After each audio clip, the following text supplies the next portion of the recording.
Welcome, everyone. Today, we're diving into Asterisk in Cold Blood.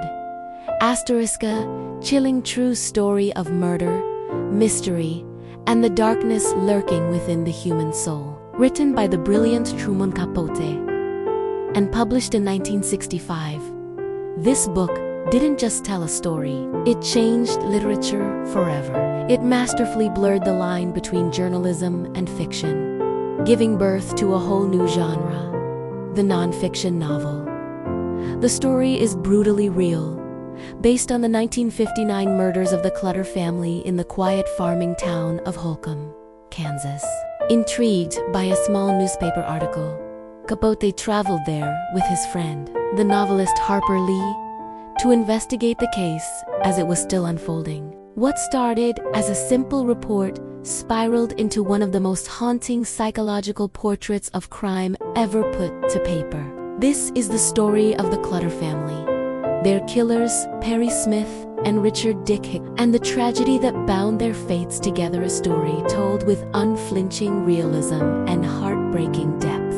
It's November 14th, 1950, 9 a quiet Saturday morning in Holcomb, Kansas. Picture a small, tight-knit farming community surrounded by endless wheat fields and a vast, open sky. Here, the Clutter family lives in a large farmhouse on the outskirts of town. Herbert Clutter, the patriarch, is a respected, hard-working man, a true pillar of his community. His wife, Bonnie, is gentle but troubled, often confined to her bed by bouts of depression. They have two teenage children, Nancy, a bright and popular girl, and Kenyon, a shy, creative boy. On this particular day, life unfolds as it always does. Nancy is in the kitchen, teaching a friend how to bake a cherry pie.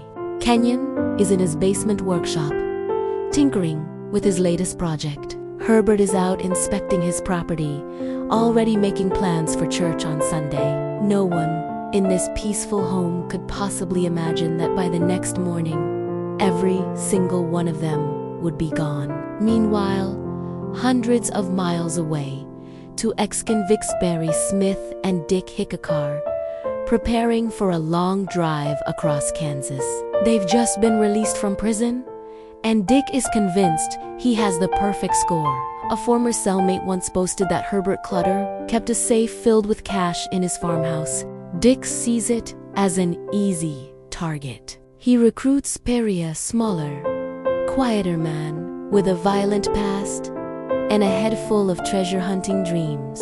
Perry, drawn to Dick's confident swagger, agrees. Together, they set off toward Holcomb with a shotgun, a knife, and a plan that is about to go terribly, terribly wrong. As night blankets the Kansas plains, Perry and Dick arrive at the Clutter home. The family is sound asleep. The intruders cut the phone line, slip inside, and wake Herbert Clutter. They demand the money, but the terrible truth quickly dawns on them: there is no safe. There is no hidden fortune. The Clutters have very little cash in the house.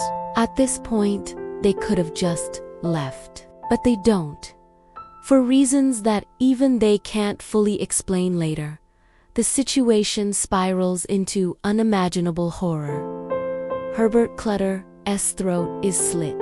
Kenyon, Bonnie, and Nancy are each shot in the head. Executor, while bound and gagged. The killers escape with only a few dollars, a pair of binoculars, and a small radio. By morning, the bodies are discovered by friends, and the small town of Holcomb is thrown into a state of chaos, shock, and profound grief. No one can make sense of it.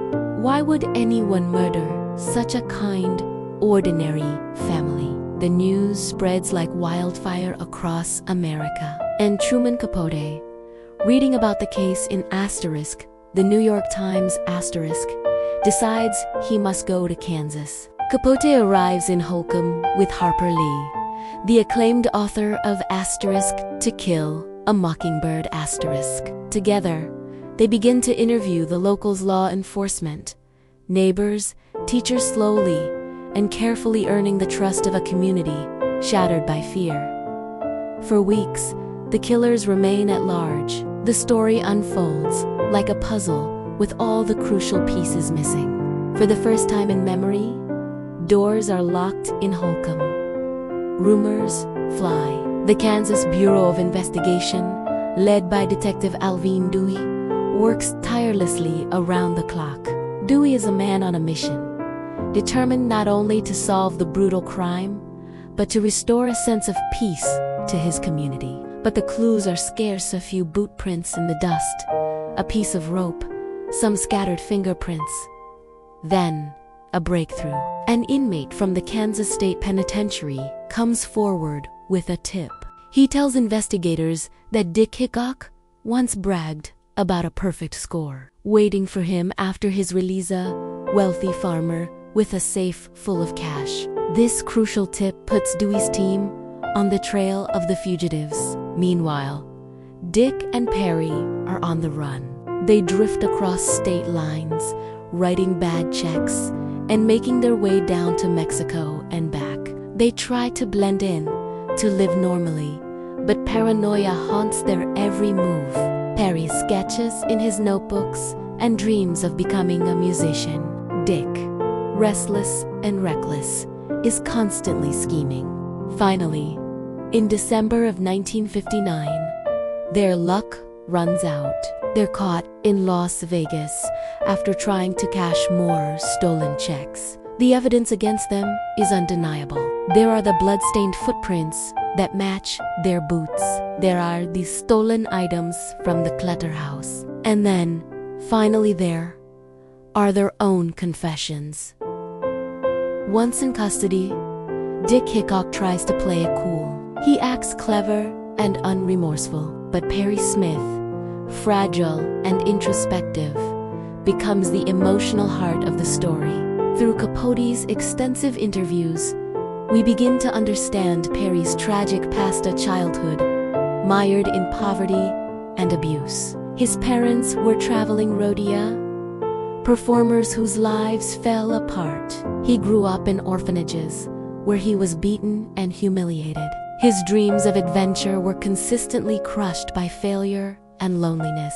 Perry is intelligent, but deeply unstable, a man who is both tender and terrifying. Capote doesn't paint him as a one-dimensional monster, but as a complex human being broken by life. When Perry finally confesses, he spares no detail. He claims he killed the Clutters almost impulsively, not for money, not even out of rage, but from a bizarre moment of confusion and despair. It wasn't supposed to happen that way, he says. I thought Mr. Clutter would be kind.